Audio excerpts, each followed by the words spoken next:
little funky Friday. From their funky hidden headquarters, your hosts, Keith and Gary. Not Jerry.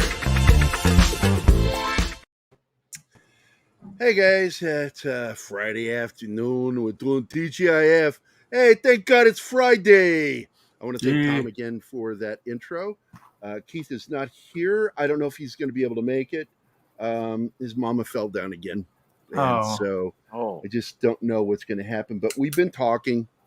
I hate carrying the show when it comes to talking about some of this stuff because it's not my forte. I'm having to do what Keith does, and I don't know how to do that, which is, dissect some of this stuff.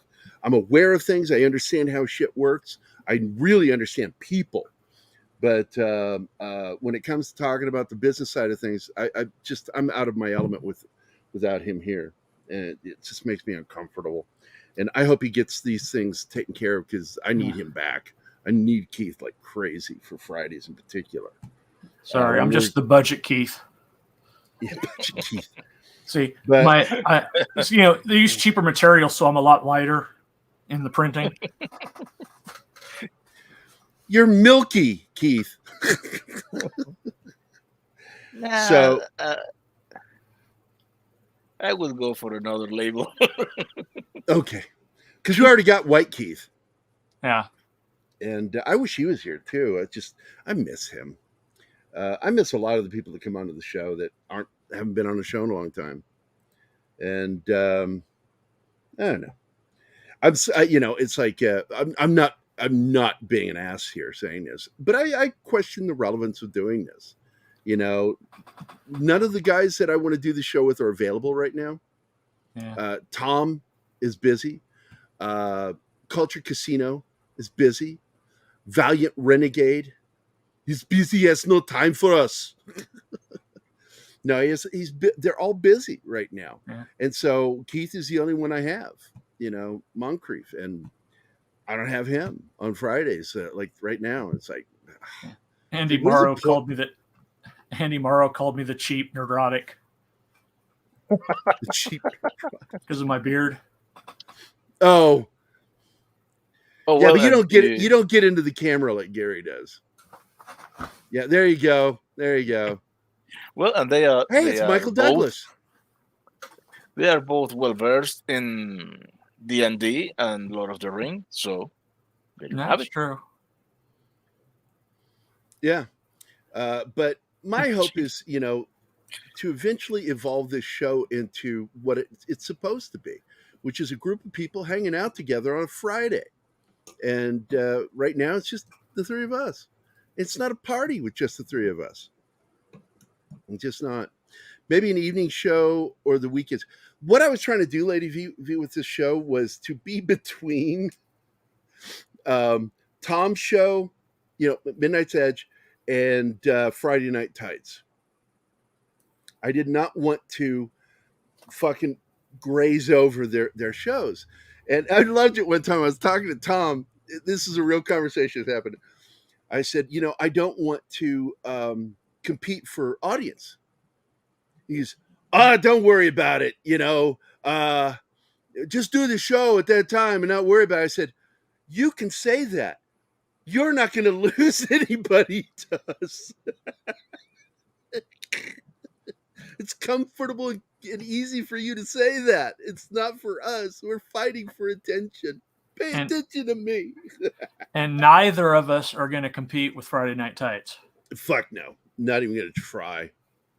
And I'm still troubled by the fact that all that shit went down between them and Doomcock. I just, so now Doomcock has his Friday night show and they have theirs. And just, I don't know. Anyway, it's sad. Sad and tragic. What are we, Chop Liva? No, the audience is great. I love our audience. And you guys are all part of that community, and we share a community with all those shows. And we know that. But the fact is we have no competition with Friday Night Tights or Midnight's Edge. These are the shows that inspired us. And so I'm not going to want to, I don't want to run over their shows in any way because people are always going to pick them, and I don't blame them, you know. But the fact is, you know, we're what would you refer to us in the late night wars? What show would we be in the late night wars? Oh man, it would be Brian on TBS. we'd be was that show, that third slot show I don't even that remember. nobody watched? It was like eventually came the Late Late Show. Oh yeah, well it originally started out as the Tomorrow Show with Tom Snyder, you know, and then it became the Late Show, then the Late Show, and it was basically, and then but that was NBC. That was NBC. Yeah. CBS. What did they have before? I don't think they had anything after Letterman. No. I don't think they had anything.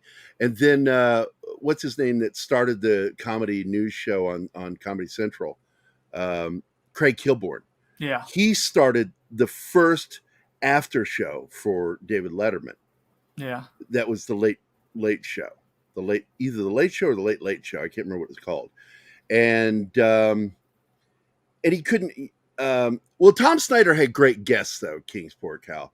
I didn't think he was an interesting guy, but his guests were amazing.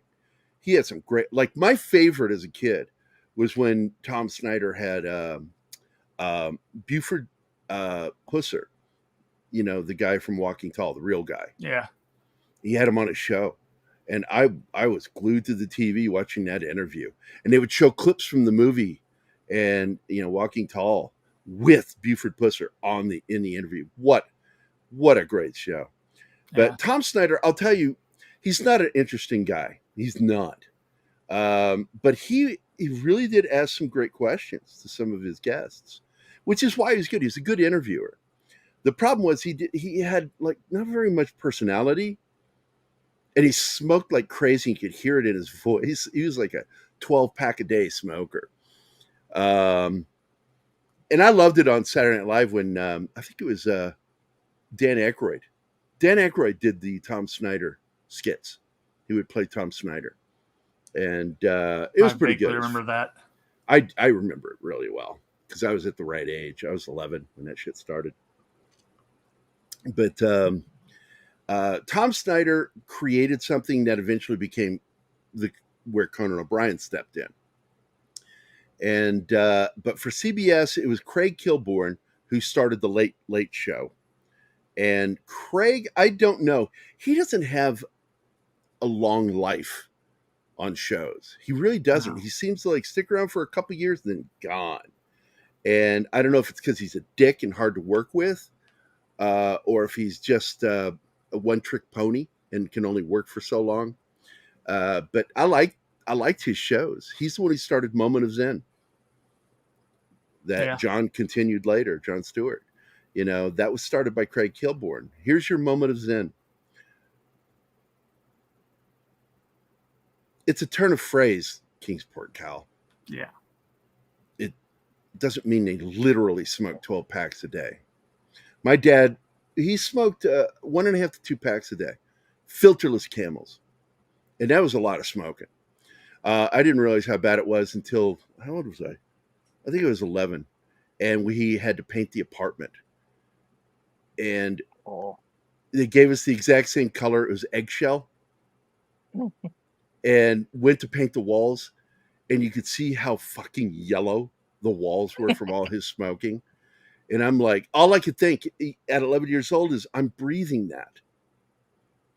And so I worked my ass off to get my dad to quit. And I finally, what I discovered I could do is I could fake asthma attacks because I was asthmatic. I knew how to do it. And I would fake having asthma attacks, and it forced him to quit smoking. Hey, Boosh. Hey, Boosh. Who all is here? Let me go check and see. Let me see who all. Anima is here. Hi, Anima. Penny.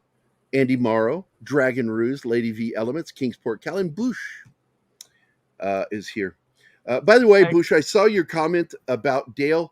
I'm going to go back and watch it because I don't know. I don't think that's what he said. I think it's misunderstood. I'm going to go back and watch that video to see because he's a very proactive person, Dale Dye. He's not a critical person. So Iceland, my papa's walls after grandparent dies. Yeah, yellow. Gotcha. Yeah, my grandpa used to smoke before he quit. He just up and quit, but he used to smoke filterless Camels. Yeah, and the irony is after my dad quit smoking, he had that fucking oral fixation. He had to keep shoving shit in his fucking face. So he like started with corn nuts. You remember those? I think they're still around, aren't they? Corn nuts? Yeah. He started with corn nuts, then went to sunflower seeds and cashews. I got a 1 pound bag in the other room because it's my something I dad can snack on. Yeah, my dad was like said one time. He says, "I can't eat the damn peanuts." I'm like, "Why?" He says, "I'm allergic," and I'm like, "Yeah, but you eat peanut butter. It's different." No, it is absolutely not different. That's not how allergies work. And we had a fight for this until he died. Till he fucking died. That he would eat peanut butter but not eat peanuts. And I'm like, you're being fucking ridiculous. I'm telling you, your science is wrong. It's like, I ate peanuts once in 1957 and I got sick as shit after eating them. It sounds like food poisoning, Dad. That's how food poisoning works. You ate some bad nuts, which sounds phrasing. Let's see, what is this?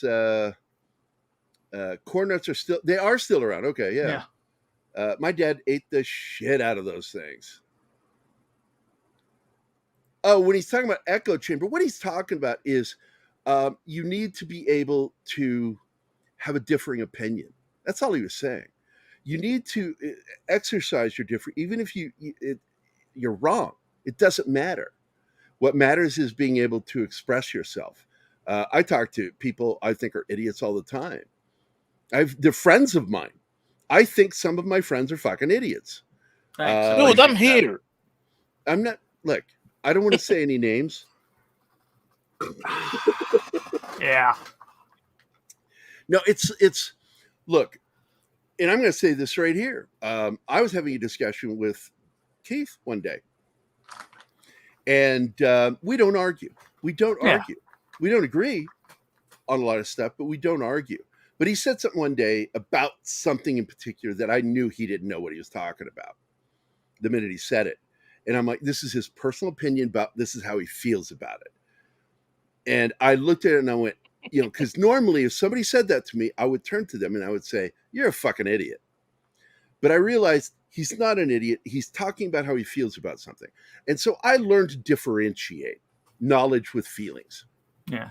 And when you're talking to a Democrat in particular or liberal, there's a lot more feeling involved, less logic-based stuff and fact-based stuff. But Martin and I are not friends. We don't even talk between shows.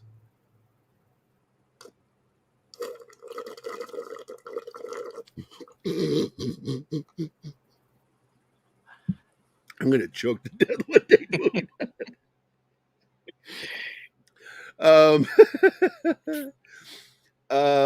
But you know what? I haven't had corn nuts in a while. I'd like to try that again. I remember they were crunchy. I remember that. Yeah. And I like that. And Dad would give me a couple here and there. My favorite, though, Dad tried macadamia nuts, but they're so expensive. So he went to cashews, which are expensive because they're cheaper than macadamia nuts. But macadamia nuts are my favorite nut. Just so much flavor. And it's got just enough crispness. So I love cashews.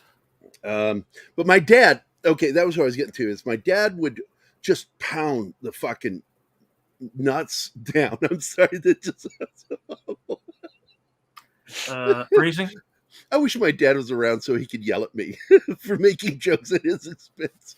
Oh, but if you want to say phrasing, you have to read this comment. I also eat lots of nuts. That didn't sound right for the fiber. I got to tell you though, he started to balloon up in weight, and it scared me. And I didn't realize how bad it got when I got married at 18 and moved to Illinois, and Dad was still in Virginia at this point. And when he showed up in Illinois, he moved to Illinois to move in next to my grandmother, his mother. They lived right across the hall from each other in the apartment complex. and I liked that he was close to her. And I didn't realize how much weight he had gotten. And he had this thing where he slept on a bed on the floor. And I'm still close friends with his best friend, Ray Cody. He's like 75, 76. And I just love that man. And he called my dad when he walked in the apartment one day to visit with him. Dad was laying on that bed watching TV. And my Mr. Cody called him Jabba the Hutt. Because the way he was laying on one shoulder watching TV on this bed. And my dad didn't know what the fuck he was talking about because he didn't know who Jabba the Hutt was. And then I came by with the Star Wars trilogy, and we watched the entire trilogy in one day. And he saw Jabba the Hutt in Return of the Jedi, and he was like, "That's Jabba the Hutt?" I went, "Yeah." He made me pause the fucking movie while he called and yelled at Ray Cody over the phone. "You son of a bitch, calling me that for years." He's insulting him and he didn't even know. It was funny as hell. But it got him fat. And and it's when I learned that, that part of the gene in our family is we suffer from anxiety and depression. And that's what drove my dad to eat like that, is stress, anxiety, and depression. And it hit me. I ballooned up to 650 pounds in my 40s. That's bigger than I got. And which is why I've had such a massive weight loss.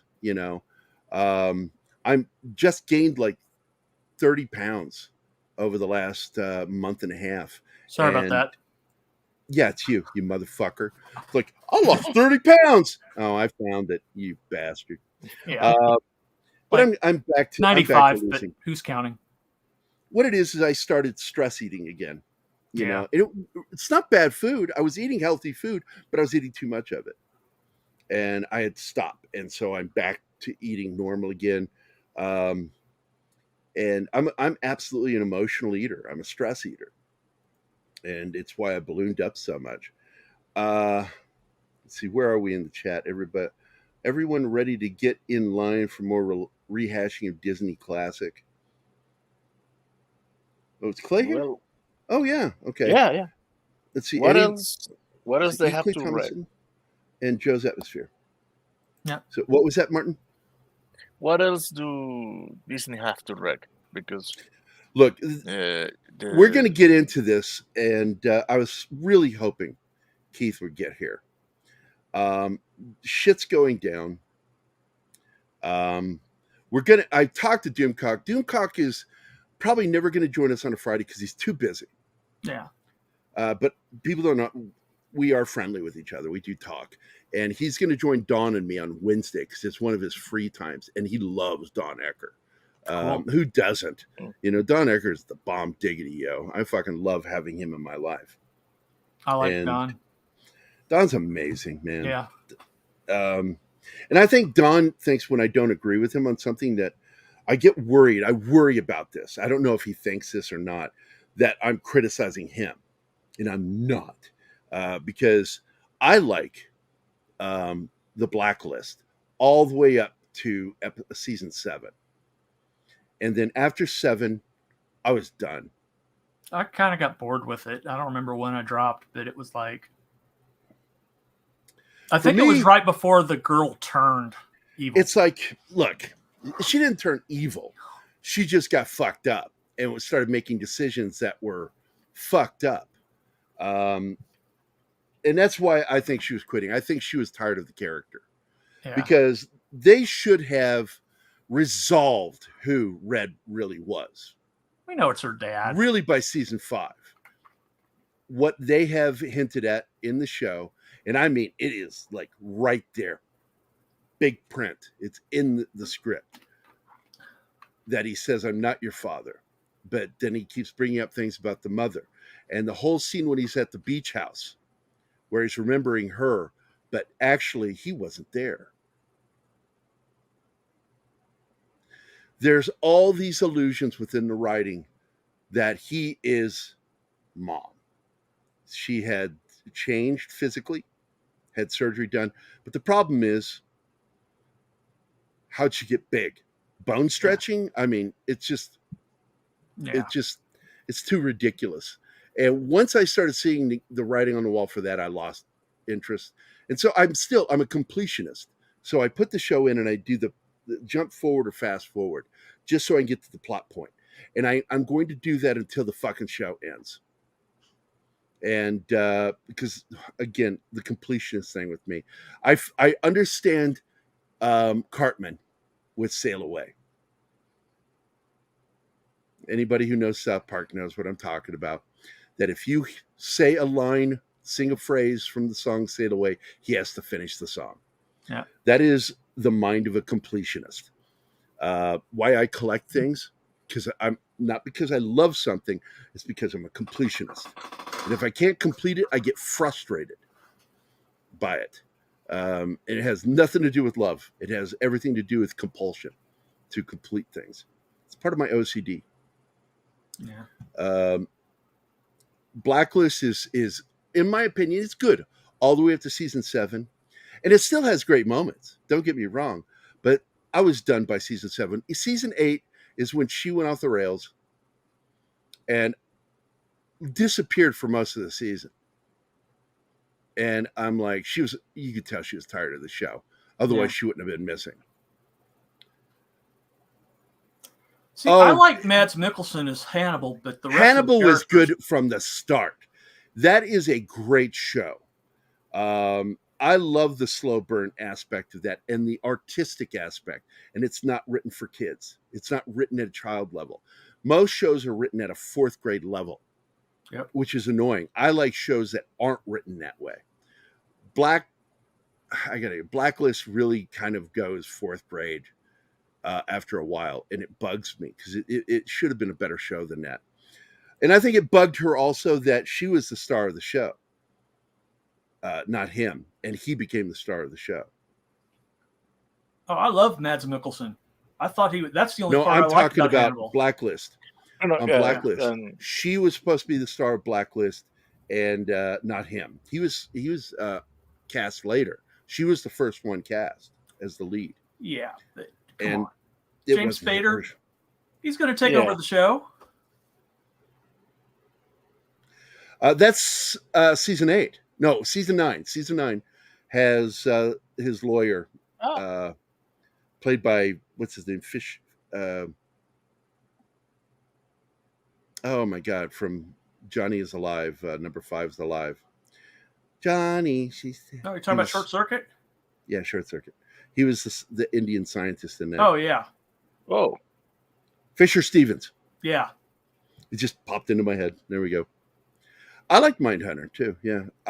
That show should never have been canceled. And it's not technically canceled. It's just not in production. Yeah.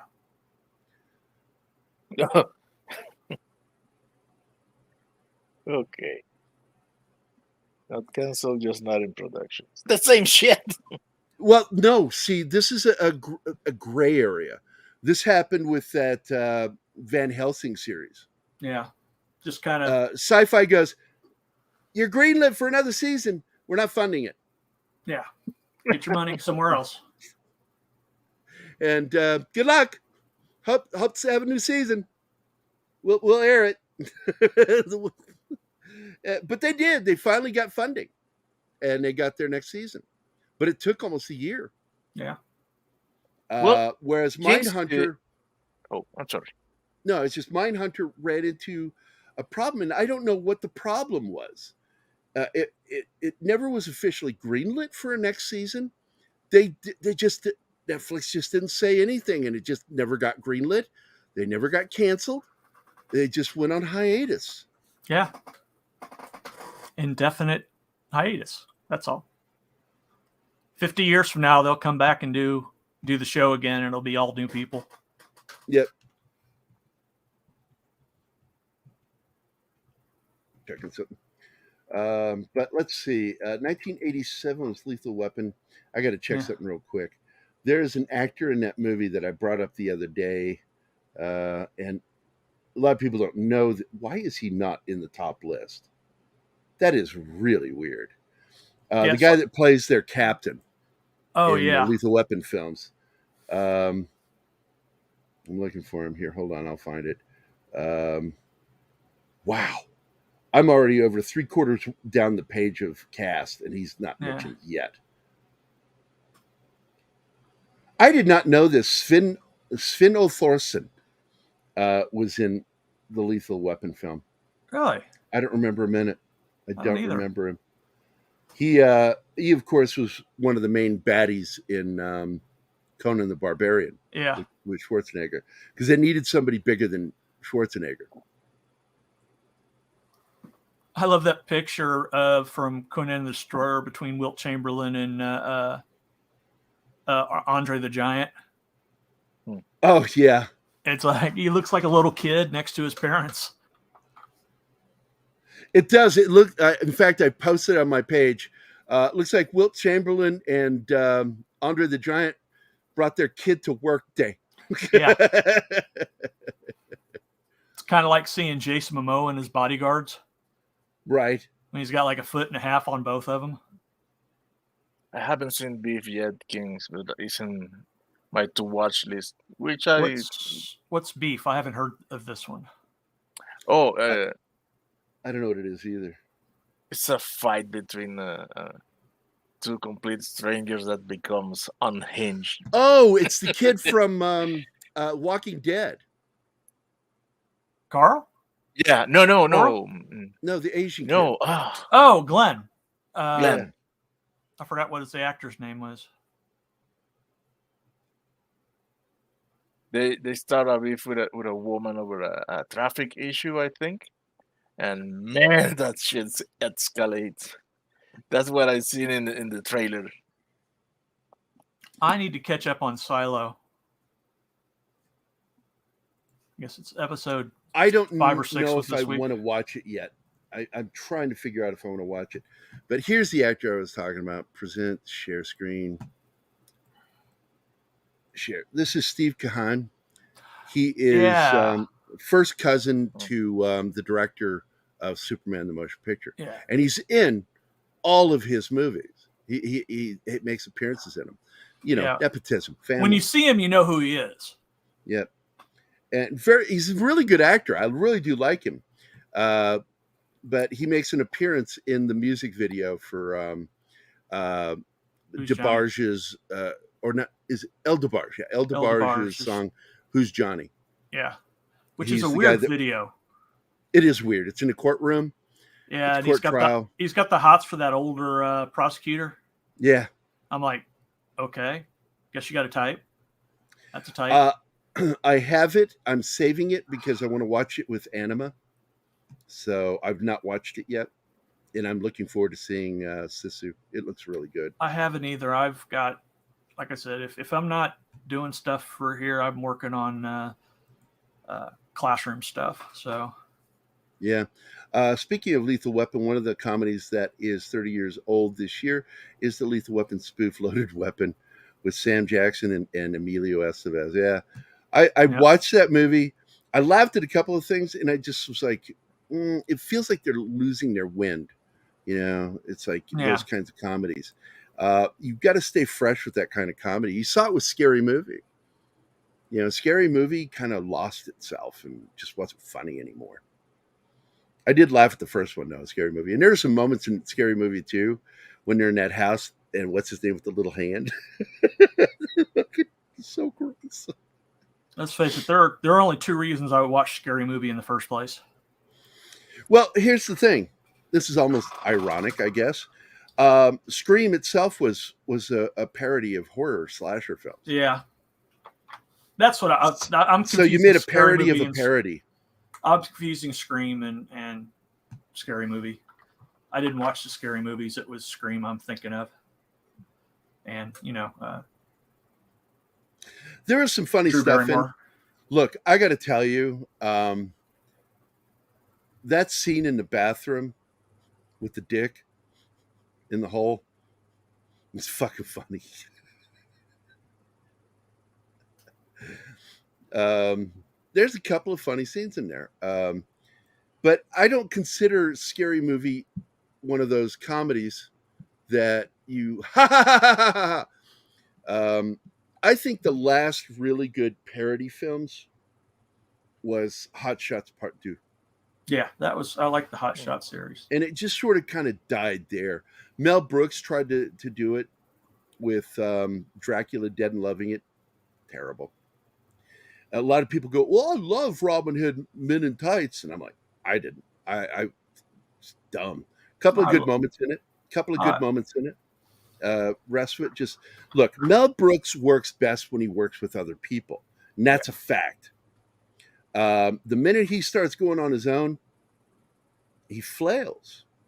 I discovered this learning about, because he's given so much credit for Get Smart. Yes, King. That movie. I'm gonna get you Buck Henry was the partner that did the best writing for Get Smart. Yeah. I'm Gonna Get You Sucker is another classic. Yes. They're walking down the street. Casey, what's his name? Bernie Casey is walking, and dude goes, hey, what's with the band? He goes, oh, that's my theme song. Every hero's got a theme. And I'm just like, that's fucking great, walking down the street with a band playing your theme. Yeah. He died of OG over gold. How do you want to go down those? Do you want to be?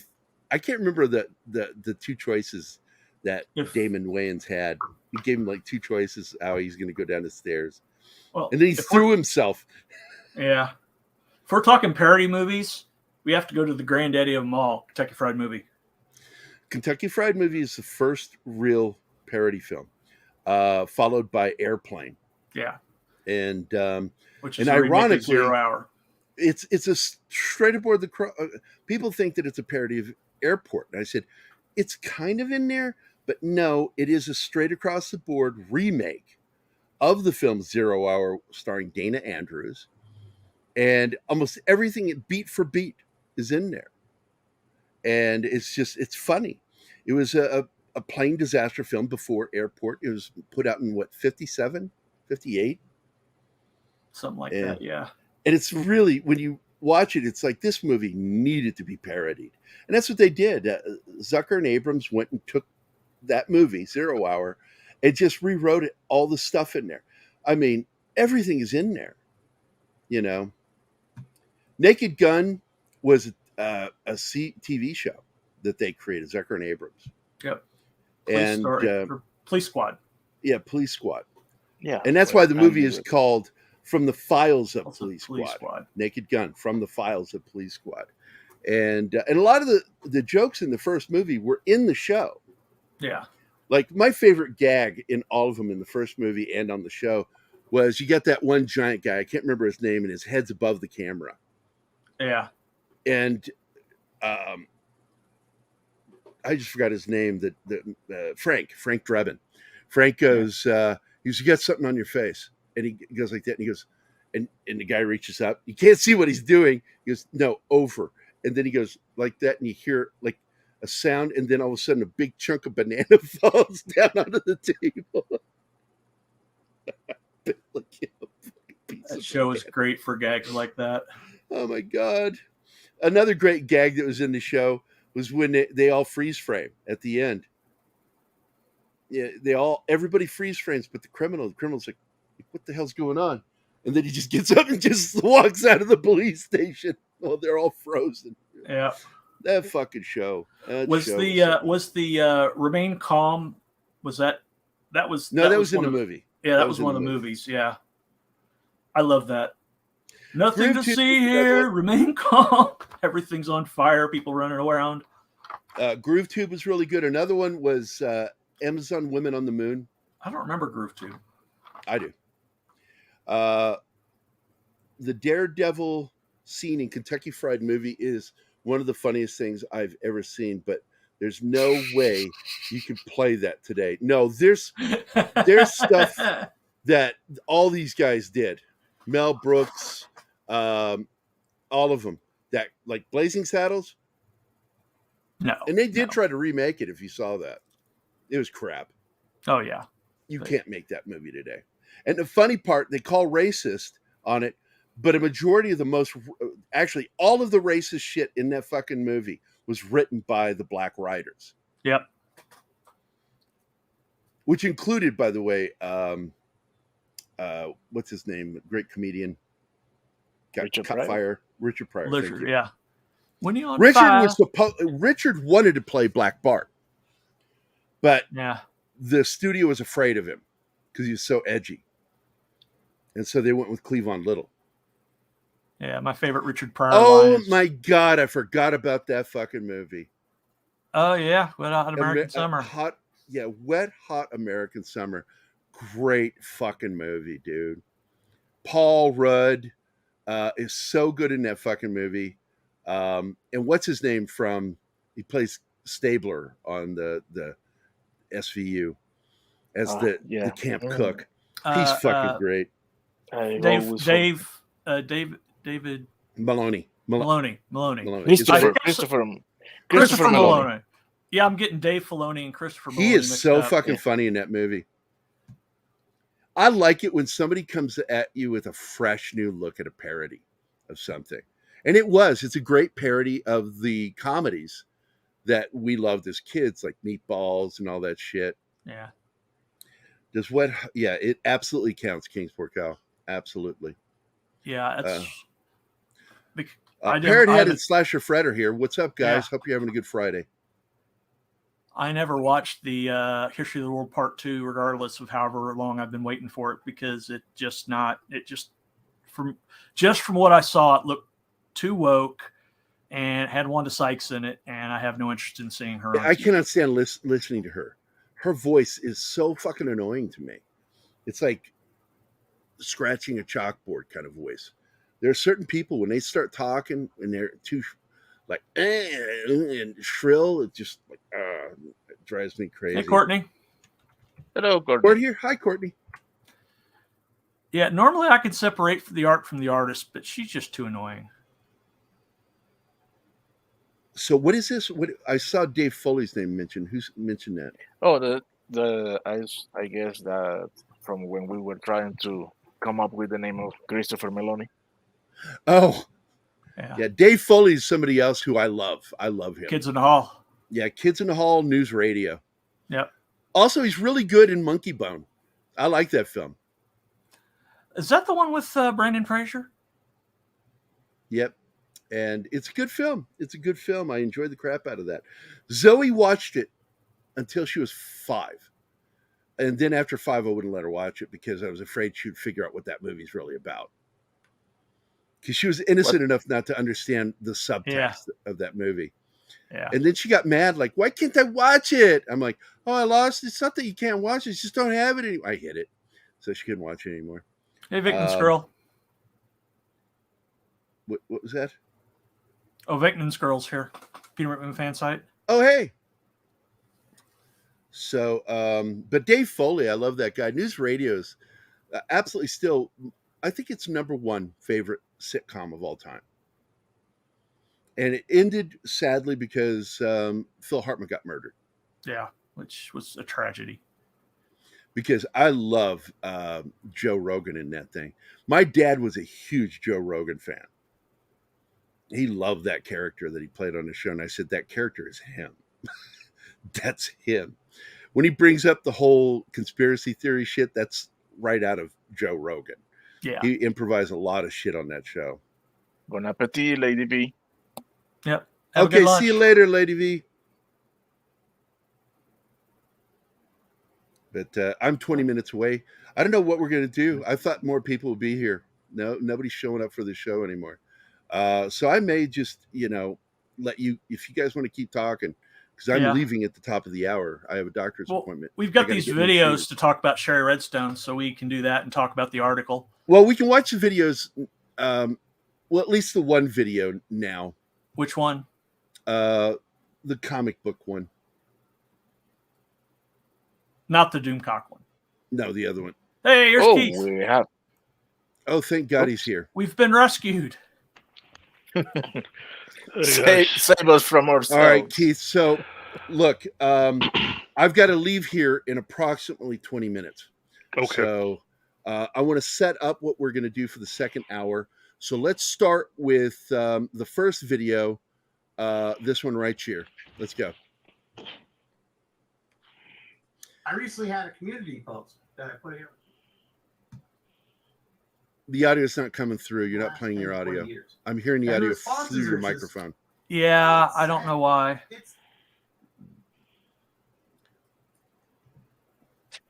Let me stop sharing and Pop Culture Minefield. Hello. What's up, Donnie, man? How you doing? yeah, I'm having technical difficulties.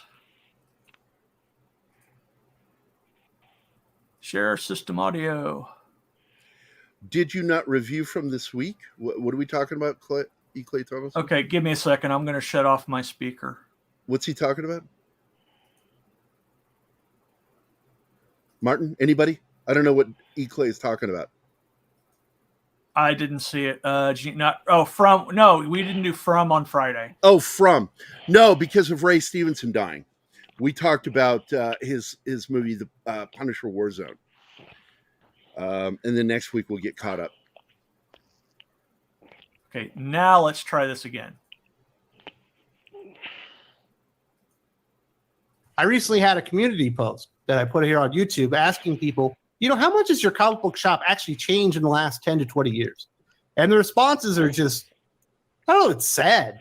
It's sad that if you're a comic book fan and you decided you wanted to be a part of the business and you started your own comic book shop, you likely cannot make it selling comic books anymore.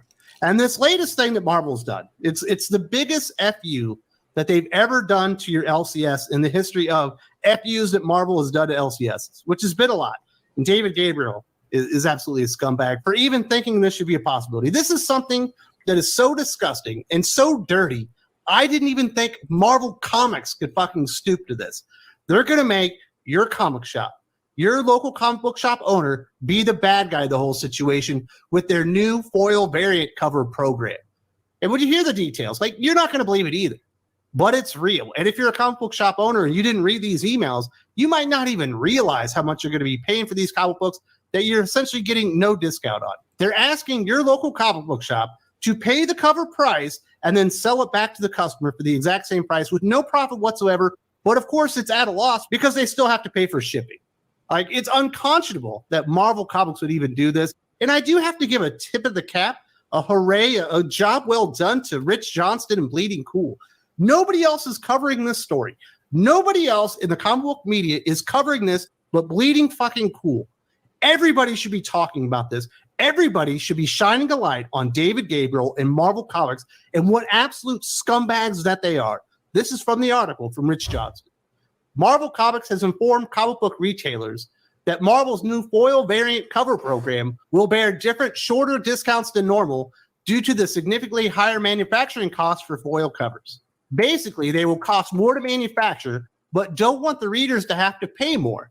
So the retailers will have to eat the difference or pass the cost on to customers by charging them well above the cover price.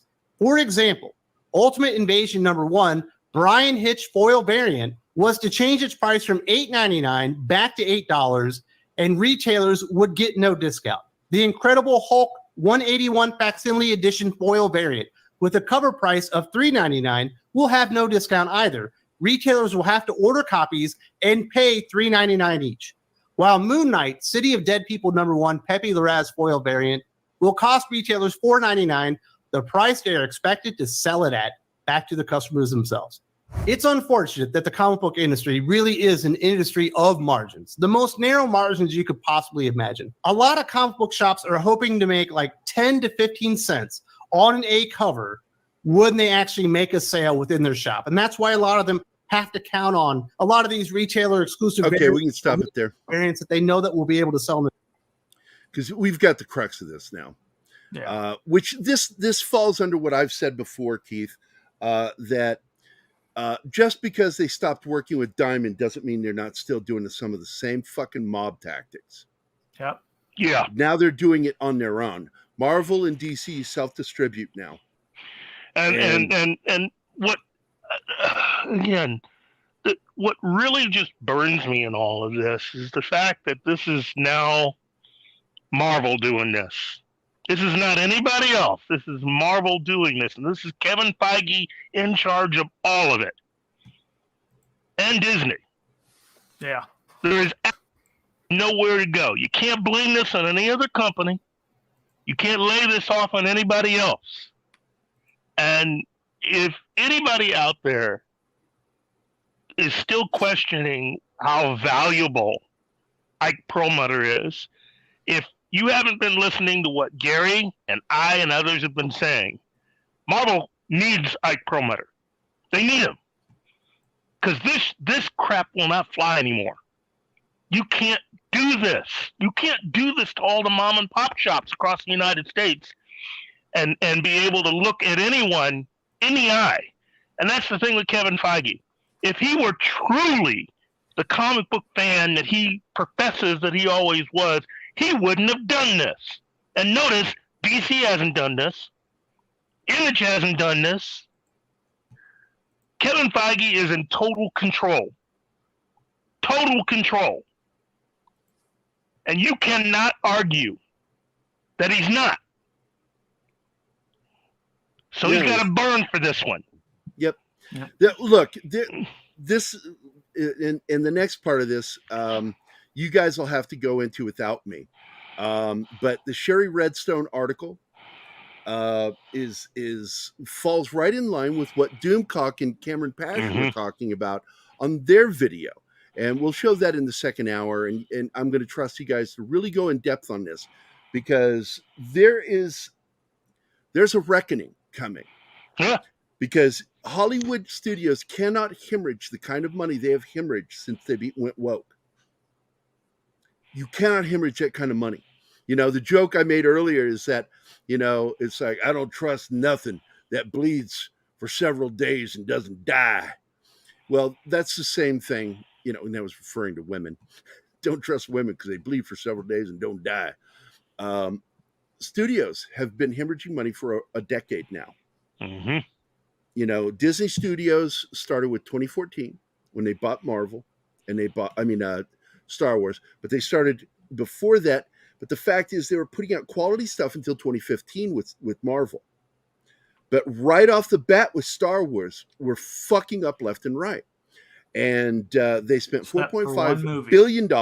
Why was it $4.5 billion, Keith? You know why that number happened. Yeah, basically it was worth a little less than that, and Lucas wanted them to buy it at that price because of Marvel. There you go. Marvel. Because Marvel sold for $4 billion.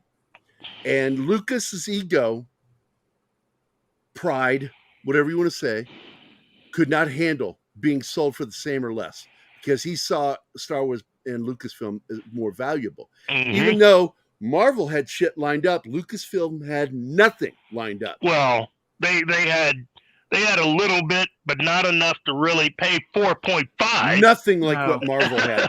Nothing like what Marvel. Considering they've put out one but good Bob movie Iger since Disney wanted it. And they wanted it because they wanted to.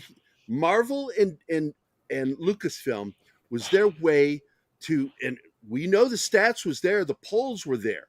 There was actual research done by Disney saying that boys on average leave between age 11 and 12. They're gone. They're no longer fans of Disney. Once they hit puberty, they're gone. Yep. So Disney wanted a way to keep boys, males, going into adulthood. We need that audience. We need the male audience to help us make money. We're only making 50% of what we need. And then they turn right the fuck around and feminize everything. Yep. And then they wonder why things aren't going well for them. Look at how much damage as a company. They had a plan and fucked it up. Well, they look, as of right now, the only thing you can truly say helpful that Bob Iger has done is, as far as Lucasfilm goes, he's made George Lucas look like a freaking saint. Yeah. Because everything that George planned out, because here's the thing. The next time you decide to screw someone over, don't put out a book detailing how you did it. Okay. He really did. And he admits that Kathleen Kennedy was the one who stuck the knife in first, which is why I did that meme. Remember that meme I put out that had Caesar being stabbed by all the other Romans? And I replaced their faces with Kathleen Kennedy, Bob Iger. I put Mickey Mouse in there and George Lucas as Caesar. I'm like, because that's what they did. She was Brutus. She was Brutus. I mean, the amount of hate she seems to have, I don't know who pissed in her cornflakes, but she lied to George Lucas. She lied to him, played herself off to be a friend. But she was never a friend to George Lucas. Never. And by the way, again, I tell people, if you want to watch something interesting, watch that making of series that they did on Disney Plus of The Mandalorian. Yeah. And watch that moment between Jon Favreau and her, because it is clear they don't like each other. Oh no. And he resented again, her being there. Can we finally put it to bed now? Okay? Seriously? The only person that is standing up for George Lucas is Jon Favreau. Yep. He is the only one, with the exception of anybody that was working for Lucasfilm that's still working for Lucasfilm Filoni now. only does it when it suits him. Yeah, Filoni's been bought off because he's very fair weathered. Because George had set it up that no other Jedi were to have survived after Order 66. None. Not, hey, here's a few. No, none. Zero. There was only one Jedi that actually survived. And that was Obi-Wan Kenobi. Obi-Wan Kenobi and Yoda. Oh, I'm sorry. And Yoda. Yeah. You're right. But those are the only two. Those are the only two exceptions to that rule. And somehow, in making this deal, all of Filoni's characters survive. So, yeah, I don't give a care what Filoni has said in interviews before. I say Ahsoka, though. I say Ahsoka could survive because she doesn't consider herself a Jedi. Yeah, that's running the line a little bit. Look, I know people like Ahsoka, and the character's kind of cool, but that was not a part of the plan. And to me, Ahsoka is at the very top of the list as to the reasons why Filoni should not be trusted, because she should not be alive. Filoni cares about his characters. He doesn't give a shit about George Lucas's character. That's right. So, again,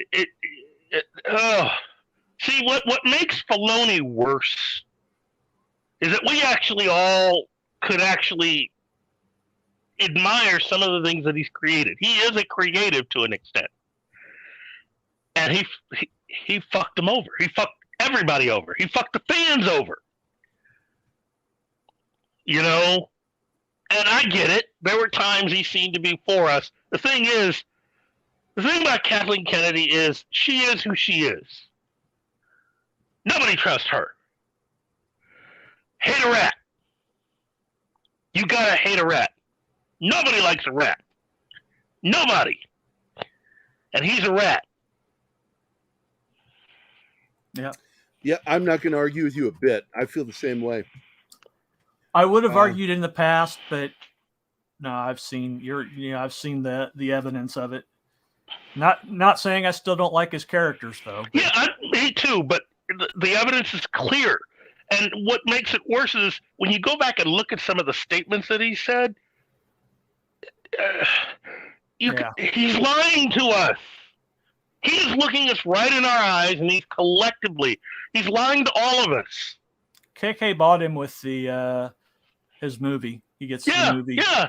I'll keep all your characters alive. All you got to do is do what I ask you to do.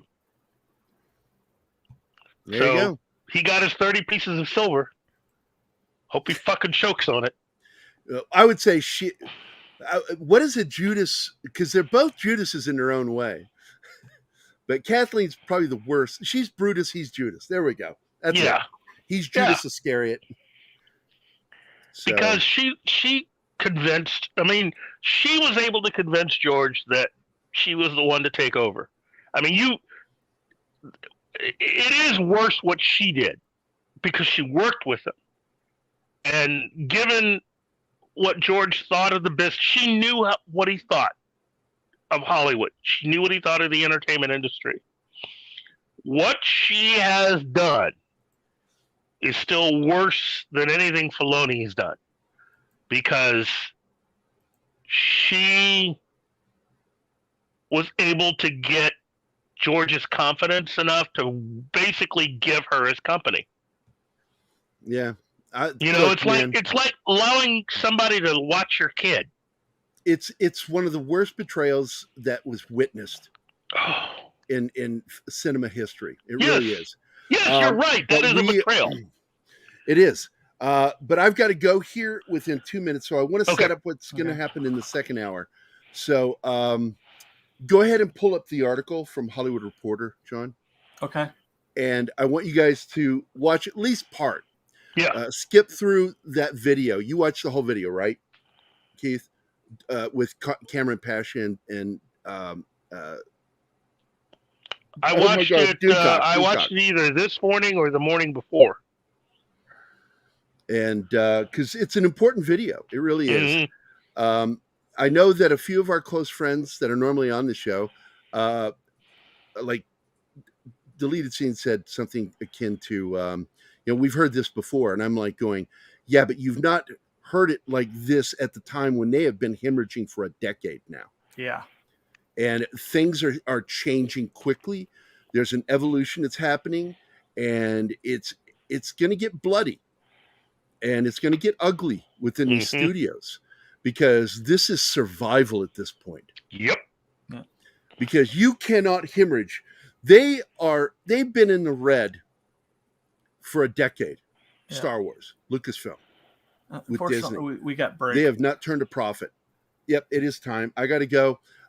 Keep the show going, guys. Bill, take us away to the commercial, and I'll see you guys tomorrow. Yeah. Hi, guys. This is Gary from Pop Culture Minefield here on KGRA, and we're leaving for our first break. I hope we survive. Did you know 75% of Americans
Hey members, the new KGRA DB app is now available on iOS and Android devices.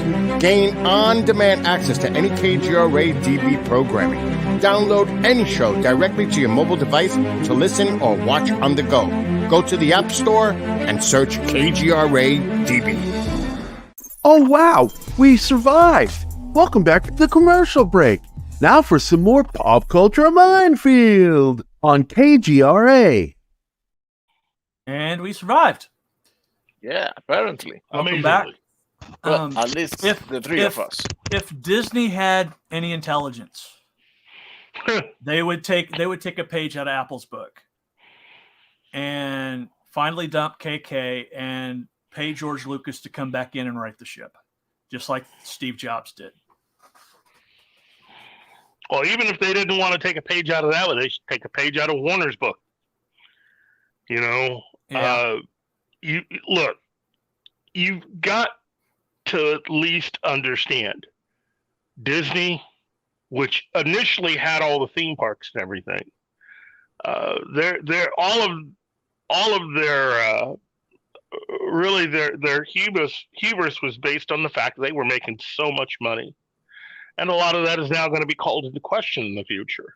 Yeah.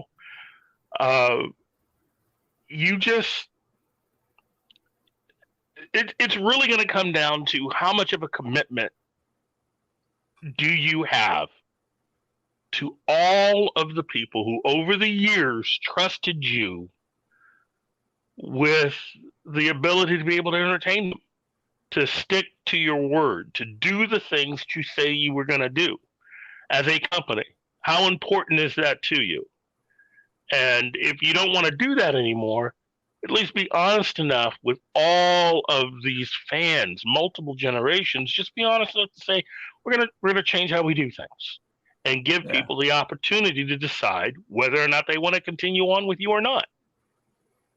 I got a feeling that answer is going to be no for a lot of people.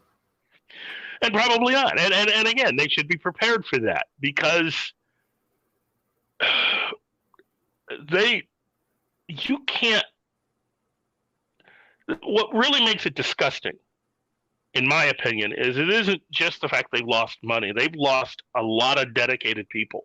There were people who have been forced out, but also people who left. And I'm looking right at Pixar. There was a lot of talented people that just left Pixar. These were people that were not forced out. They assumed they were going to keep them, and they just left because they couldn't stand it anymore. You know, and that's the way a lot of their fan base is going to be. And a lot of them followed John Lasseter. Mm-hmm. Yes, they did. So you can't keep losing money and talent and survive. That's never going to happen, or at least end in a way that is good for your company and especially your shareholders at this point. This is just not going to end in a way that is going to make a lot of people happy. And Disney just needs to, they just need to basically just tell Bob Iger, you know, thanks, but no thanks. They should just go ahead and tell him, leave early, bring somebody else in who actually wants to make money and be competitive. You know, I mean, forgetting all of the other stuff, the political stuff, all that, just forget all that for a moment. Yeah. You're supposed to, you're closing in on celebrating a century of entertainment. Is it next year? Yeah. And you're going into it where you're not going to have enough money to buy Hulu. No. Hulu. Really? You're not going to have all the talent necessary to make future Pixar movies worth anything. Lucasfilm is going straight into the you-know-what. Yeah. And the really Marvel as a whole is following right behind. Yep. And there's no reason for any of this other than the fact of just, you know, it's ego. More than anything else, it's ego. And you look at all of the other studios, and some of them are not doing too well. Some of them are beginning to recover. Yeah. And again, David Zaslav is not a fan of DC or any of that stuff. I mean, he understands it enough, but he's not somebody that grew up with the comics. Right. What he's doing is about saving the company, not about really specifically certain characters. Yeah. So I'm under no illusion as to what he means. But personally, you know, I like his story. I like the fact that he was an outsider who came in, who a lot of people within the industry were laughing at this guy just 5 years ago. Yeah, but I mean, he's come in. He's like, if you're not making money, you're out of here. If you're making money, here's some more money. Make us more money. Yeah, and that's how you should do things. That's exactly it. It's not that difficult. This is not rocket science, kids. Nope. You know, you have a business, a big business, and you have a lot of fans. And you can't, again, you can't run anything like this size No. and be losing money. Well, That's the long and short of it. Yeah, well, the thing is, Disney's been living off their park income and not worrying about what's hemorrhaging in Hollywood. Mm-hmm. But they can't do that anymore because they're no longer the top dog. They've got competition. Universal Studios is as big a destination, and especially their next year is going to be ruined for the parks of Disney, because Universal Studios is going to have, that's when Super Mario World's supposed to open. And Mario's going to kick the crap out of that little mouse. Yeah. Yeah. I mean, look, I think it was WDW Pro coined the phrase, a Nintendo Cinematic Universe. Yep.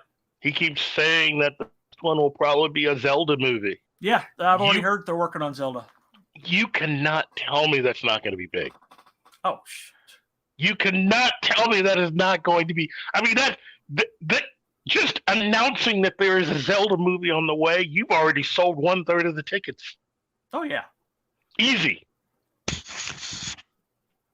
And add to that, they just put out probably the best Zelda game of all time. Oh, wow. Wow. I mean, this look, yeah, we're crapping on some of these companies, but guess what? Yeah. They're going to be teaching this in business classes for years. Yep. What's going on right now with Disney is definitely going to be taught in business classes about what not to do. Yeah, it's going to be right up there with Enron. Ooh. And WorldCom. Ooh. Ooh. Yep. And if you don't know who they are, they're the reasons why there's certain laws in place that prevent companies from cooking their books. So you can't do stuff like have a project and count it towards current income when it hasn't even finished yet. Yeah. Sorry, I learned all this in this. Hey, no, my master's. However, nothing like. However, the IRS can tax you for income that you haven't received yet. Yes, they can. And that's the thing is, they're with Reedy Creek, they're going to get taxed a lot. Well, we have another kid. Yeah, we have Live Keith. Whoa! Sorry about that, guys. Off mobile, in the studio, live and in person. Thought I would at least try to be presentable and be on screen. So this is, look, all of this is really just amazing stuff. It's amazing to be living through some of this because you're watching a lot of people who are making more money than I'll ever see in my life voluntarily just scuttle their own company for reasons. For an agenda. Oh, you have a fan here. Yep. Hello, Anima. Nice to be seen. I think we have a little lag, or maybe it's just like a little delay. But yeah, I'm sorry, I'm lagging. I need to probably update a few programs. We can live with it. Yeah. Oh. But look, I just got to say that overall, though, it may seem like I'm celebrating, but I'm not. I'm shocked and a little upset because it didn't need to go this way. I'm not here celebrating Disney's mistakes. I've got a little Schadenfreude. I'm not going to lie. I won't hide that. I mean, it's like I get a little celebration. They're getting a little what they need to. But, I will not say that I'm celebrating. However, I am preparing my popcorn. It's true. There's something about Schadenfreude that makes you want to just stop and rubberneck a little bit and Yeah. see what's going to go on. But it, this is just. I'm telling you, me from 5 years ago would be just floored to think that things would go as far as they have, and get as bad as it has been, to the point where even Kevin Feige and Marvel Studios are just. Oh yeah. This is going to become the real definition of shooting yourself in the foot, because that's the only way to explain how you can go from phases 1, 2, and 3 to what we've been getting since the beginning of phase 4. 5 years ago, we never would have dreamed that there would be Marvel movies not making a profit. Thank you, Penny. I agree. I mean, they were on such a roll, but I also remember saying the only thing that could stop Marvel is Marvel. Yeah. And they've done a pretty good job of stopping themselves. Yeah, when they got rid of Victoria Alonso, I was thinking maybe we're going to turn the ship around. And then I'm like, no, we're not turning the ship around. We're just dropping people off on the side for scapegoat purposes. The rot is deep. Again, it should be about what people like to see and what people respond to. And there's been way too much ego.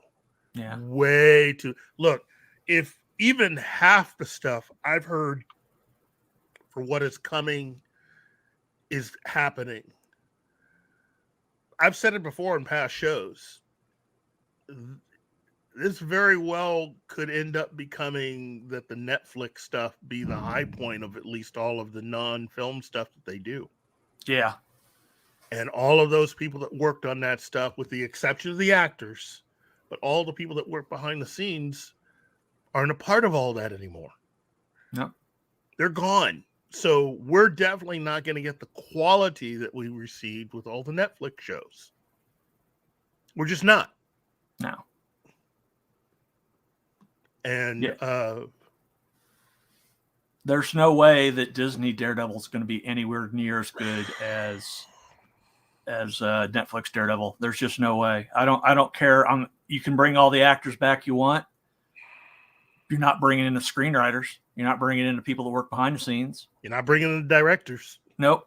So, you've got your own, and you've got an agenda that has to be fulfilled, a mandate that requires you have X amount of whatever, because that's the whole thing about, ESG.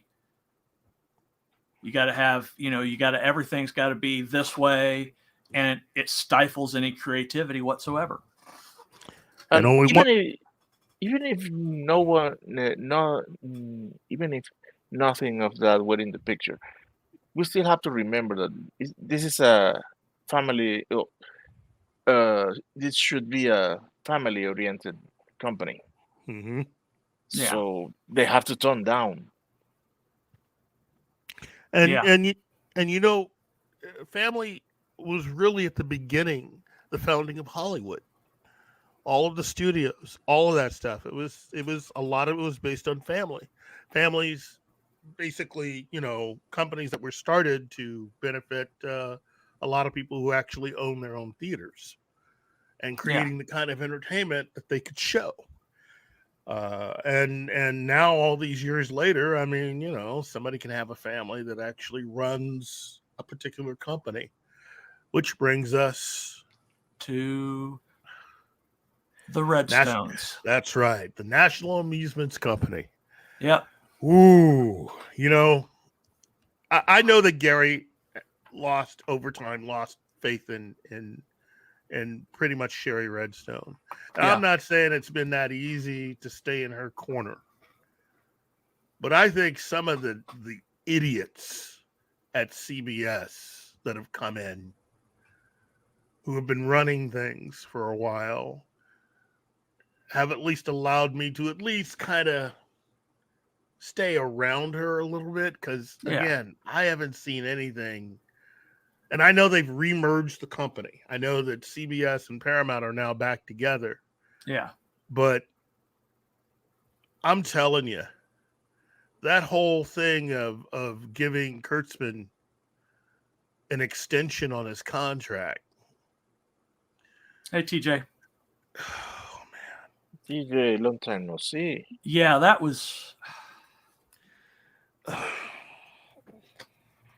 But I wonder how much of that did she have any control over? She didn't, because she's in the middle of fighting a battle with her. You know, she is embattled. Yeah. There's no really question about that. Because, look, this is what really surprises me. All of you out there who believe that, you know, you should have more women running things. The very fact that a lot of you don't know who she probably is and what she's been through. You should be supporting this really fascinating woman. Yes. I mean, okay, yeah, she's kind of not a big fan of Alex Kurtzman. And that, I will admit, that kind of helps me to be on her side. But really, it's the same thing that we see with David Zaslav and Warner Brothers, which is you see a bunch of people acting in a way that is not conducive to fulfilling their core purpose of working, which is to make money.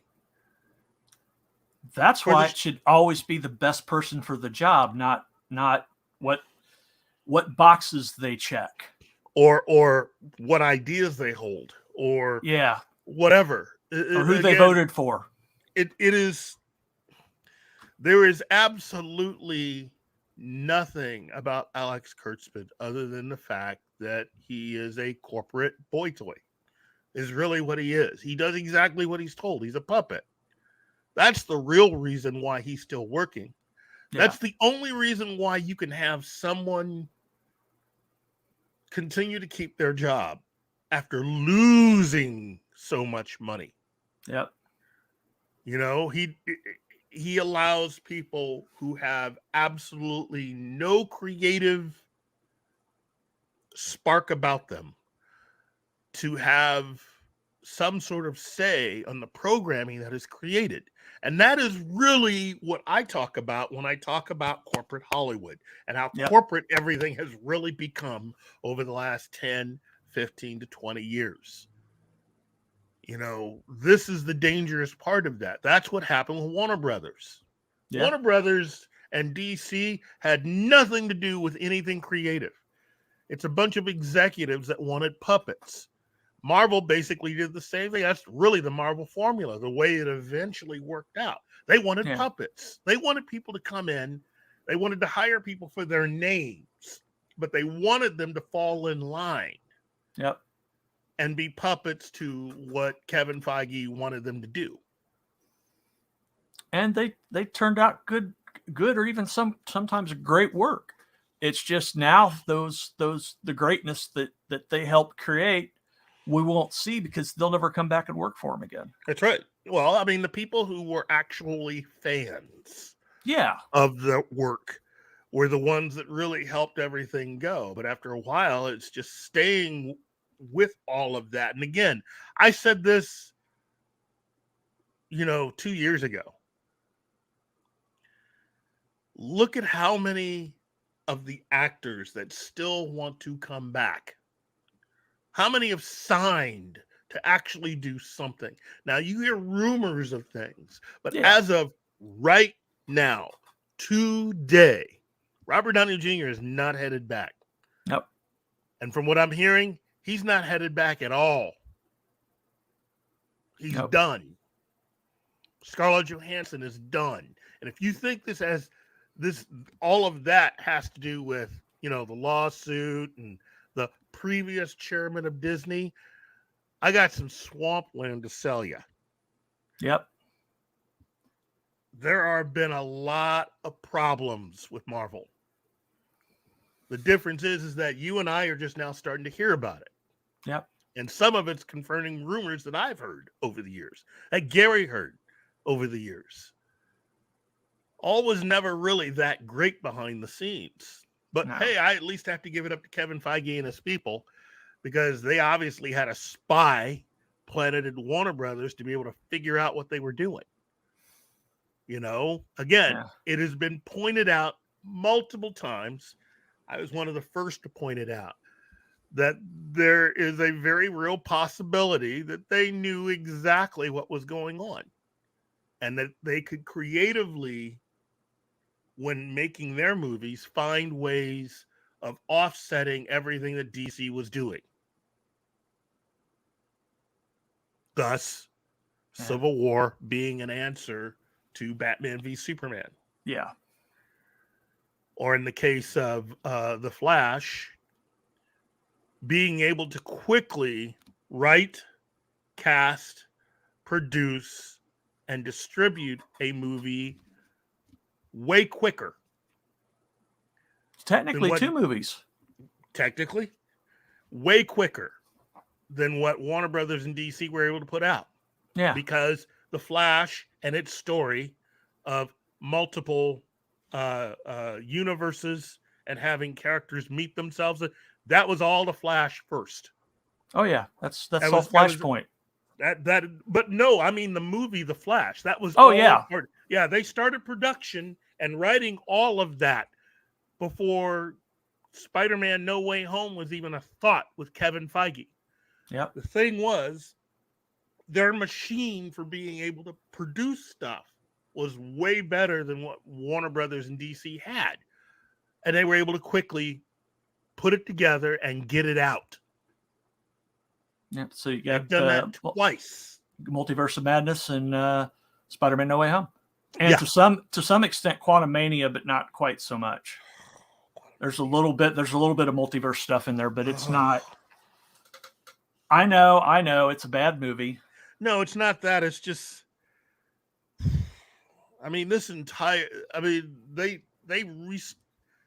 we had to go straight into phase 5 because phase 4 just wasn't doing it. Oh yeah. And it's already, S the bed. Pulled an Amber Heard. Oh. And TJ, Jeff Johns is a hack. That's all I'm going to say about Jeff Johns. Yeah, Jeff Johns is. Look, I know that there are some people here that are still kind of, a little misty-eyed because they just finished off the Arrowverse. But let me tell you, I haven't watched it yet, so I'm not going to spoil anything. All I'm going to say is this: Greg Berlanti, Mark Guggenheim, and Jeff Johns were 3 of the people who helped to write the script for the Green Lantern movie. Yep. Okay. Jeff Johns was placed in charge. He was the guy who had the job that Walter Hamada eventually got. And he did such a horrible job that they fired him. I'm sure he's a nice guy if you know him, if you're friends with him. I could probably have the beer with the guy. I wouldn't give him money to do anything outside of doing comics at this point. And even that's, we'll stick him on some title nobody really cares about. Yeah. You just, the evidence is clear after a while. How much more do you need to see in order to look out and just say, this isn't your thing? This is not the direction you should be headed. Jeff Johns is probably one of the nicest guys in the world. I've never met the man. Yeah, I haven't. But I'll tell you at this point, it doesn't seem like film and television is his thing. As much as he wants it to be. As much as you're right. As much as he wants it to be. And it's good to want things. It is. But that whole situation with the Justice League film, Jeff Johns is as much responsible for that as any of the executives at Warner Brothers. You know, the thing that bothers me, I have the Blackest Night saga, and I Yeah. really like it. How could the same person produce so? He didn't create Blackest Night. He wrote it, but it was an outline. It was handed, the direction of it was already handed out. So he's just basically working off other people's notes. He wants to be in Hollywood so bad. Yeah. He wants to be a Hollywood writer. He wants to be a power broker so bad that he's willing to change whatever needs to be changed or do whatever needs to be done in order to get a deal going. If he were really as talented as he thought he was, he'd have his own individual deal for a movie. So far, I've never seen that. Nope. Okay. So obviously everybody in Hollywood, he's been writing screenplays. He's been writing stuff. He's not good enough to helm his own film. And the people that he's been working with aren't the people that they profess themselves to be. And unfortunately, the one person who I thought, like a lot of you did, was one of us, is turning out not to be, which is Kevin Feige. Yep. Who would the right mind would make a rule that, okay, we're no longer going to have fans write any of the films? Notice fucking more. Notice they're still going to hire people that are fans to direct. Yeah. But really, I mean, so you got to follow a script written by someone who isn't a fan. Yeah, forget that. You know what? It was 10 years ago yesterday. No, 10 years ago, 2 days ago was the anniversary of when the whole thing went down with Ant-Man. Yeah. When they lost Edgar Wright. Yep. Edgar Wright left Ant-Man. So that would have been epic. That would have been epic. You know, Marvel is just as screwed up as anything you've seen with DC. The only difference is that it's a combination of ego and a few other things that's still allowing them to continue to cruise down that road of acting like everything's fine. They have a larger war chest. Well, they did. They've been cruising on a larger war chest than Warner had available. That's right. However, Paramount though just got a huge restock of ready cash. Well, officially it closes tomorrow, but they're getting a huge influx of ready cash that may change the direction of the company enough that we might see some changes. We might see a certain guy get his contract paid off. Maybe. I hope he does. Really, the thing is this. While Paramount now seems to be on some sort of a road to help themselves, the three issues that I would like an understanding of is, one, what's this going to do, or how is this going to affect Shari Redstone? Because if anything happens to her, it's over. Yeah. With all of that stuff. Okay? Two. Yeah. Her and National Amusements are the only thing holding it together. That's right. Two. What does this mean in terms of those of us that are Star Trek fans or fans of a lot of other things? How does this affect a lot of that stuff? You know, I mean, you have had people in the past that have run Paramount back when it was separate from everything. Yeah. And you've at least had two people that were running Paramount that both believed that what CBS and Alex Kurtzman was doing was bad news for the Star Trek brand. Yeah, but unfortunately, they're not in charge anymore. Unfortunately, and then the final thing, what is this really going to mean for the future of all of the content that they've created? Because as of right now, CBS seems to be on this plan. I mean, this moving forward, this whole thing with Kirkman is part of a much larger thing where they have Kirkman just doing stuff, making programs and stuff based off of IP and stuff they own. Oh yeah, Hawaii 5-0, Magnum PI. We lost Keith for a second. Oh, for a moment I thought I was the one with the connection problem. Again, that would not necessarily be the worst news in the world. It's still going to be problematic having him there. We lost that whole middle section. You kind of had a hiccup. Can you hear me now? Yeah, we can hear you now. It's just you kind of stopped, and then you picked up wherever you were. So we lost that whole middle section. What you were saying. I'm sorry. Well, that's okay. Bad internet, or at least CBS trying to stop me. We left off at Magnum PI is where you stopped. Yeah, what you were saying. Yeah, as I was saying, it's just there's a whole that's leading us. That's part of a whole thing that they seem to have going on with Alex Kurtzman, which is to just go through and use whatever IPs they have the rights to. And I don't know. I haven't seen anything truly original from this guy in so long. Oh yeah. Do we continue to allow him to abuse the Star Trek IP? Do we continue to allow him to abuse all the other IPs that CBS has? I mean,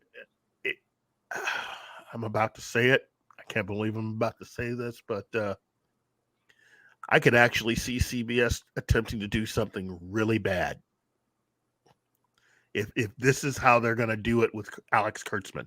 And I hope it doesn't come true. Waiting a few years and having Alex Kurtzman write and possibly direct a live-action Venture Brothers. I know that'd be the worst thing in the world, but I wouldn't put it past those guys. Yeah. Well, this is what Shari Redstone said. She said, Paramount has the best assets in the media industry with incredible content library and IP spanning all genres and demographics, as well as the #1 broadcast network, the leading free ad-supported streaming television service, and the fastest-growing pay streaming service in the U.S.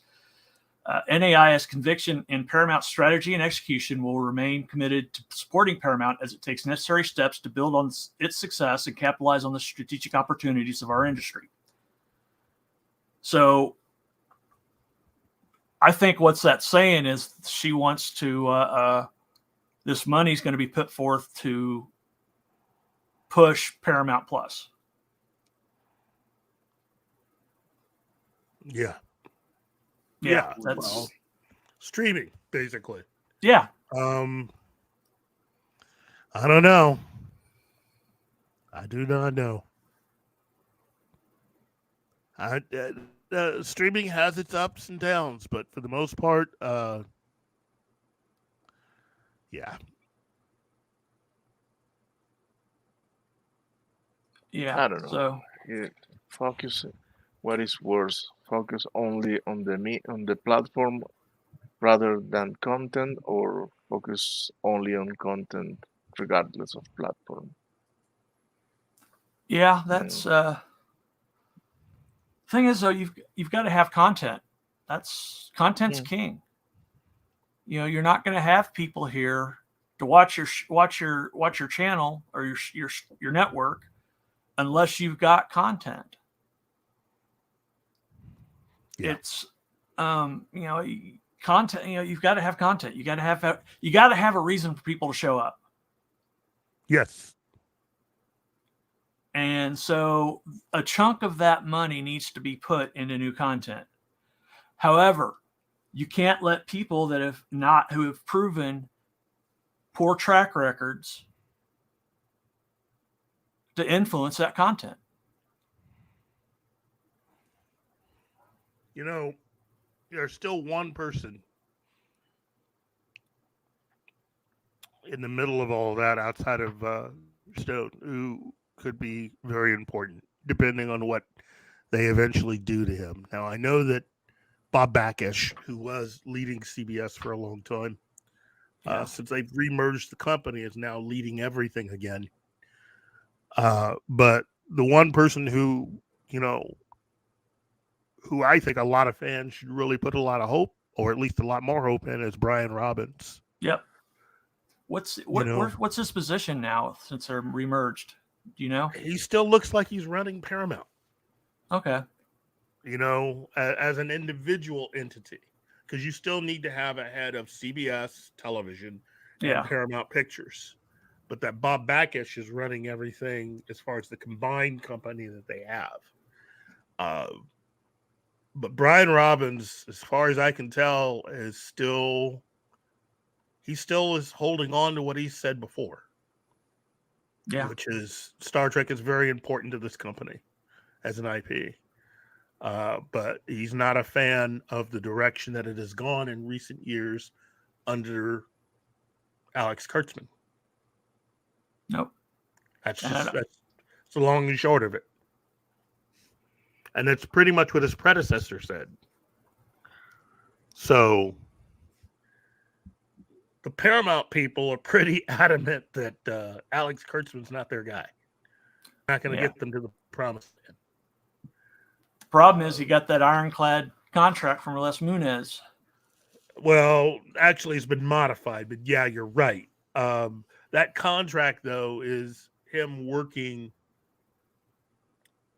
for the company and not really connected to Star Trek.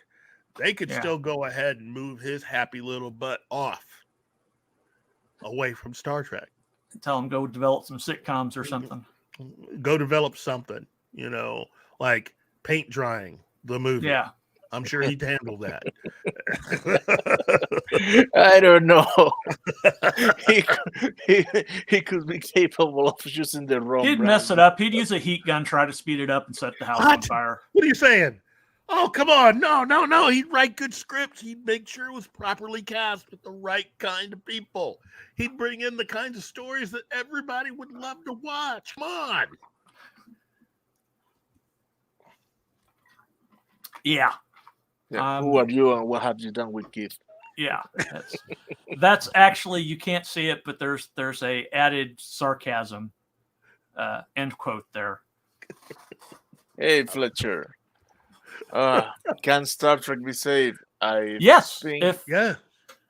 It's just like Star Wars. Star Wars can be saved. Everybody says Star Wars is dead. It's not dead. It's just on life support. Okay.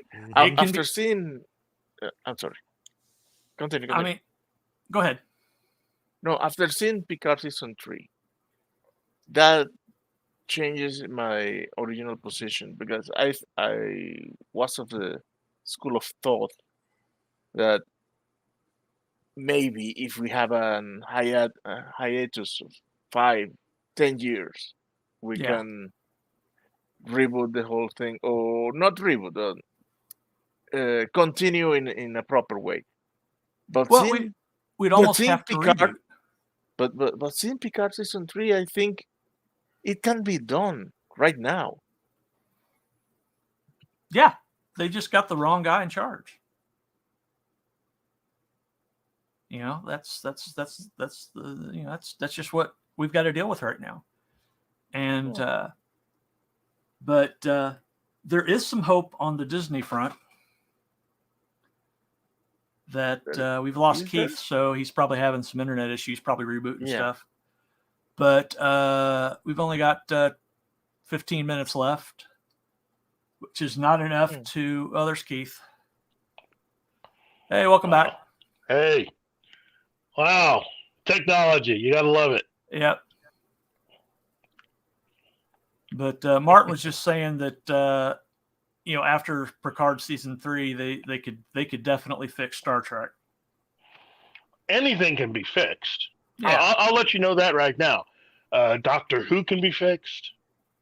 Star Trek can be fixed. Star Wars can be fixed. All of it can be fixed. You Yeah. know, there's once you get a hold of something, anything can be done to fix the problem. In fact, Lucas actually has a way out of the whole Star Wars situation. That if Robert Iger is keen to really wanting to save something, he would take Lucas's advice and use it. The whole world between worlds thing. That would save Star Wars. Oh, I don't know. Donnie, yes, Power Rangers is still fairly popular, but it compared to anything else that we're talking about, it's a smaller audience. Yeah, that would be like if I started talking about Buffy the Vampire Slayer. Which, Power Rangers hasn't been wronged in the way that the other franchises has been. That's true. Yeah, that is true. Personally, I'm kind of glad that Disney hasn't gotten around to you doing anything with Buffy.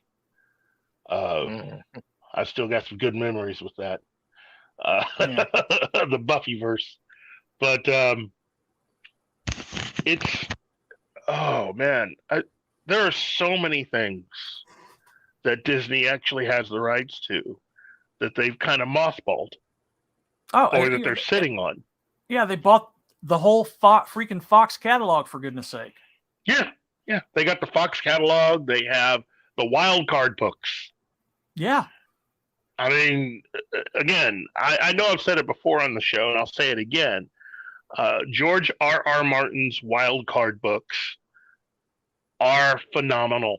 Yes, they are. And it's superhero stuff without using anything from DC or Marvel or Image. It makes sense, and it's a world that I think a lot of people would really get into. And it's the only reason why Disney's sitting on it is because they don't want anybody else to use it. For people that don't know, the whole wild cards thing is people start getting powers, but there's two kinds of two kinds of powers. Three aces, jokers, and what they call it. Aces, jokers, and the wild cards. No, the black aces. I'm sorry. The black aces. Black aces. Yeah. Yeah. So aces would be like someone like Superman. Yeah. Or Captain America. Jokers would be people like Toad. Yeah, or Werewolf by Night. Yes.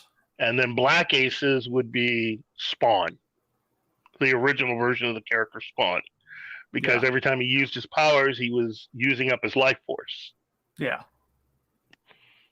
And it's a really cool concept because it's different authors writing different stories within a world. Yeah, it's all short stories written by different people, but it all fits together in one world, and it is amazing. And Disney has been sitting on the rights to this for years. And if they had not bought Marvel, I think they would have eventually done something with this. But since they haven't, I mean, there's so much that they have. TJ, it's called the Wild Card series. It's edited by George R.R. Martin. I think they're mostly put out by Baen Books. Yeah. And all you really need are the first 3 books. There are a lot of other books in the series, but the first 3 books are definitely worth your time. Yeah, they'll set up the whole world for you. It's the first 3 books. Oh, it's amazing. It's amazing. Yeah. It's shocking. There's a ridiculous amount of books that could be used for source material that would, as long as they were faithful to it. I'll tell you right now, this is really what is kind of disturbing about Amazon. Because if they actually had fans like they say that they do, I would have bought wild cards from Disney and just done that. Yeah. More so than the Rings of Power. they could have done wild cards and knocked it out of the park, because people, in understanding this is not The Boys, what we're talking about. This is not anything like that. This isn't like, violence and sex, even though there is some of that in there. Yeah, this is a little bit. There's stories from all sorts and types of characters. You go through it. This is like the best of what you could ever imagine superhero comics being. Every different type of character represented. And the writers aren't, and the thing is, the writers are diverse. Yeah, very diverse. You don't have, they're always talking about diversity and inclusion. Well, wild cards, a lot, their stories are written by people of color, by women, by gays. It's just pretty much the whole gambit of boxes that they like to check is covered in wild cards. Yep. The book series worthy of your time if you've never read it. Look, to me, that would be my recommendation for you for the summer.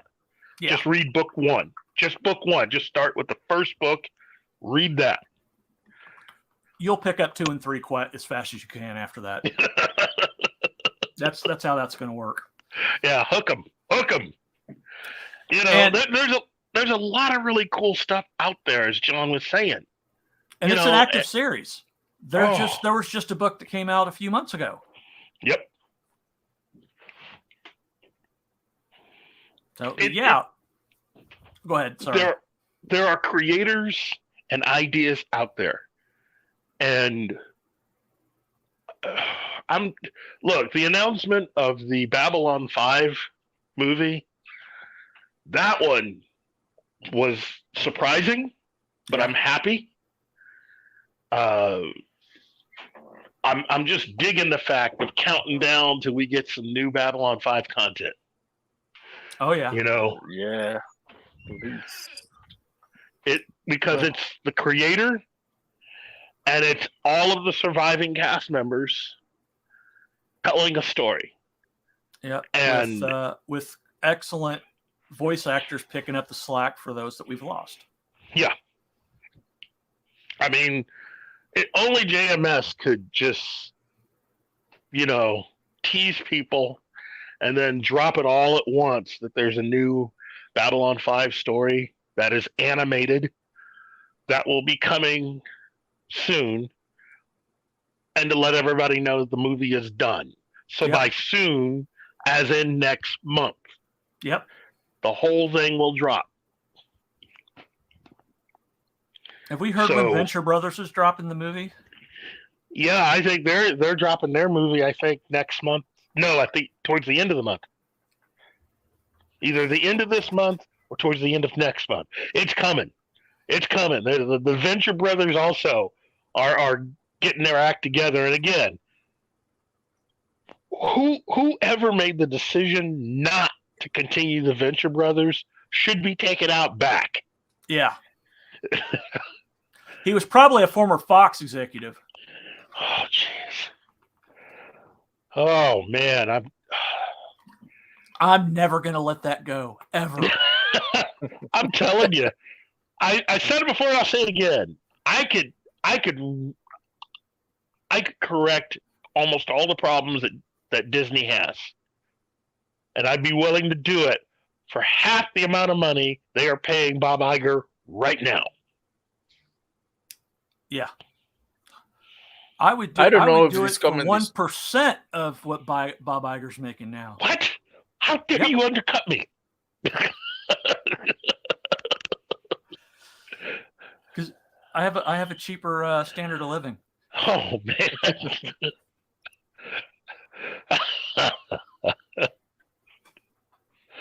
There's just so much that Disney could do.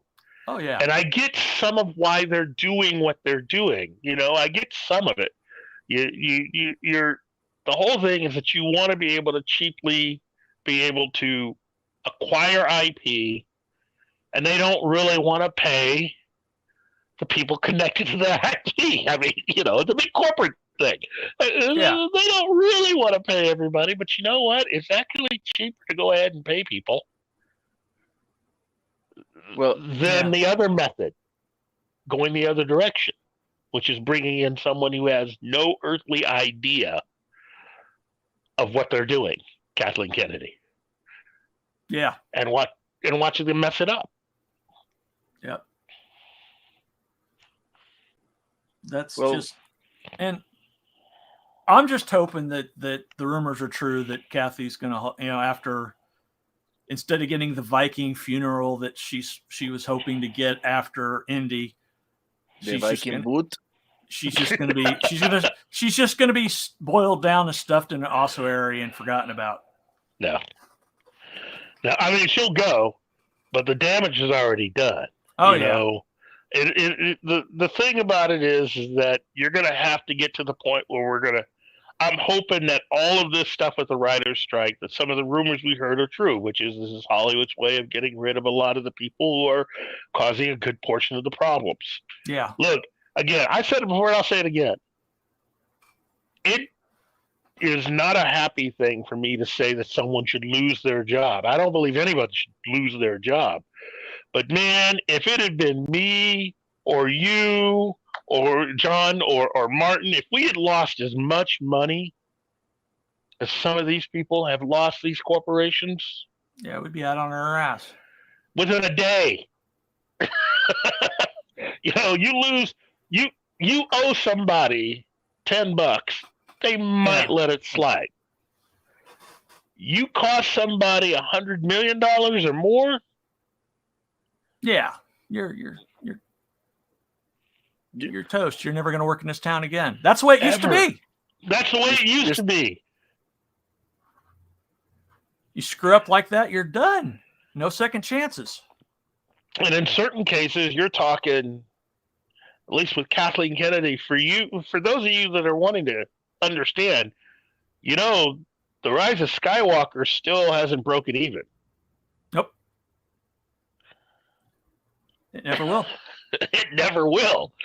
Okay, so where's that money going to come from?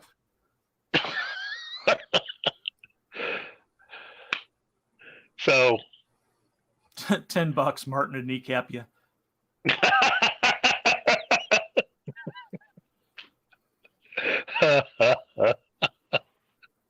I know a lot of people out here would be doing it.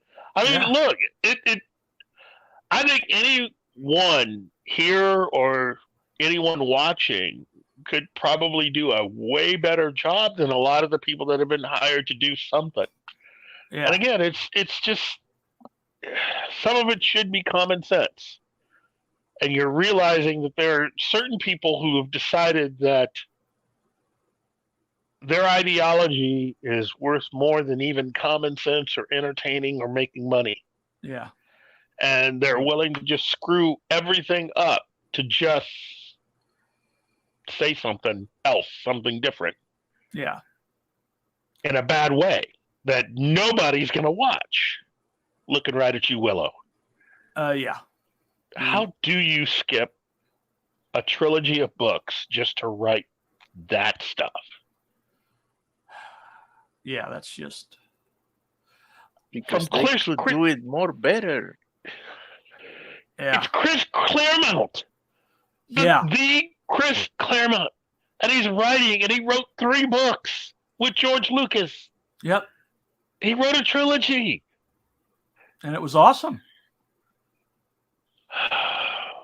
3rd book was a little weak, but, the first 2 were solid. I mean, how can anybody, any self-respecting person, not do their utmost best post Peter Jackson's Lord of the Rings? How do you not try to compete? How do you not even try to top it? Peter Jackson kind of ruined that when he did The Hobbit, though. Even with The Hobbit, with Dungeons. Look, I know a lot of people out there enjoyed the Dungeons and Dragons movie. Oh, I loved it. And it was good stuff. It was good stuff. And I did enjoy it slightly more than The Hobbit, but it didn't do Hobbit business. No, it didn't, which is a shame. It did not do Hobbit business. But, unfortunately, we just got a couple of minutes left.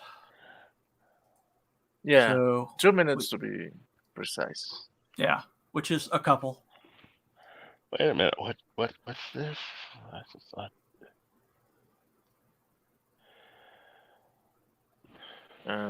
Yeah, see, I'll be honest, Donnie. I don't watch Power Rangers. That came out after I was already fully grown up, and in fact, before it was Power Rangers, they used to have on night tracks on TBS. They used to have the original series that was taken, have shorts from that put on as things between music videos. Look, I celebrate your fandom. I do. Yeah. If that's what you love, That's love awesome. it with all your heart. Just, I hope that nobody comes along and pulls a Kurtzman on Power Rangers. Indeed. I mean, yeah. I'm That telling hurts, you man. right now. Look, we could go on for even more time than we have about a lot of this stuff. But I think it's about time we wrap this up. And again, first of all, let me just thank all you guys for allowing me to be in your presence and to be in front of everyone here. Again, I really do miss you guys, and I miss talking like this. So yeah. So, but it's been great having you back, Keith.